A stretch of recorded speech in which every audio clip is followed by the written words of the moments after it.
చాలామంది చాలా సందర్భాల్లో యూరిన్ చాలా అర్జెంట్ అయినా కూడా అలాగే ఆపుకుంటూ ఉంటారు.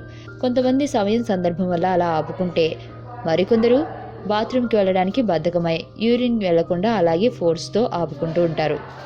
జర్నీ చేసేటప్పుడు, ఏదైనా ముఖ్యమైన మీటింగ్లో ఉన్నప్పుడు, చుట్టుపక్కల సరైన బాత్రూమ్ సౌకర్యాలు లేనప్పుడు, తాము వర్క్ చేస్తున్న దగ్గర పరిశుభ్రమైన బాత్రూమ్లు లేనప్పుడు ఇలా యూరిన్కి వెళ్లకుండా ఆపుకునే ప్రయత్నం చేస్తారు. ఇలా యూరిన్కి వెళ్లాల్సి ఉన్నా కూడా వెళ్లకుండా ఆపుకోవడం వల్ల అనేక ఇన్ఫెక్షన్లు వచ్చే అవకాశం ఉంటుంది. అవసరమైన అవాంఛిత ఇన్ఫెక్షన్లు రాకుండా ఉండాలంటే యూరిన్కి వెళ్లాలని శరీరం సంకేతం ఇచ్చినప్పుడు వెళ్ళాలి. ఒకవేళ యూరిన్కి వెళ్లాల్సి ఉన్నా వెళ్లకుండా బిగపట్టుకుంటే ఏమవుతుంది? ఇలాంటి ఇన్ఫెక్షన్స్ వస్తాయో చూద్దాం. Urinary infection. ఒకవేళ మీరు రెగ్యులర్గా యూరిన్కి వెళ్లాల్సి వచ్చినప్పుడు వెళ్లకుండా అడ్డుకుంటూ ఉన్నారంటే చాలా జాగ్రత్తగా ఉండడం అవసరం. ఇలా ప్రతిసారి ఆపుకోవడం వల్ల యూరినరీ ఇన్ఫెక్షన్స్ వస్తాయి. యూరినరీ ట్రాక్లో బ్యాక్టీరియల్ ఇన్ఫెక్షన్ వచ్చే అవకాశాలుంటాయి. కారణం, యూరినరీలో క్రిములు ఎక్కువగా ఉంటాయి. అవి బ్లడర్లో ఎక్కువ సమయం ఉంటే ఆ తర్వాత ఇన్ఫెక్షన్కి కారణమవుతాయి. కాబట్టి యూరిన్కి వెళ్ళాలి అనిపించిన వెంటనే వెళ్ళాలి. Kidney stones.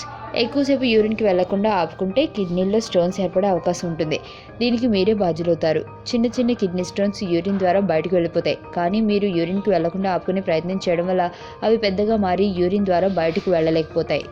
కిడ్నీ స్టోన్స్ ఏర్పడకుండా ఉండాలంటే ఎక్కువ మోతాదులో నీళ్లు తాగాలి. మీ శరీరం సూచించినప్పుడు యూరిన్కి వెళ్ళాలి. దీనివల్ల కిడ్నీలో ఉన్న ఎలాంటి వ్యర్థాలైనా తొలగించుకోవచ్చు. Bladder wall. బ్లాడర్లో యూరిన్ నిల్వ ఉంచుకోవడానికి లిమిట్ ఉంటుంది. ఒకవేళ మోతాదుకు మించి బ్లాడర్లో యూరిన్ చేసుకుంటే వాపు వస్తుంది. బ్లాడర్ కేవలం 3 కప్పుల నీటిని మాత్రమే నిల్వ ఉంచుకోగలదు.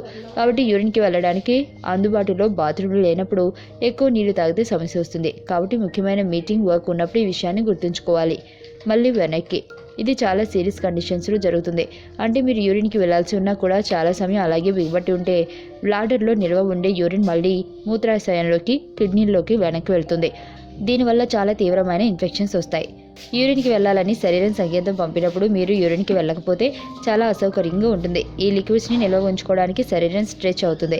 దీనివల్ల పొట్టలో వాపు, ఇన్ఫెక్షన్స్ వస్తాయి.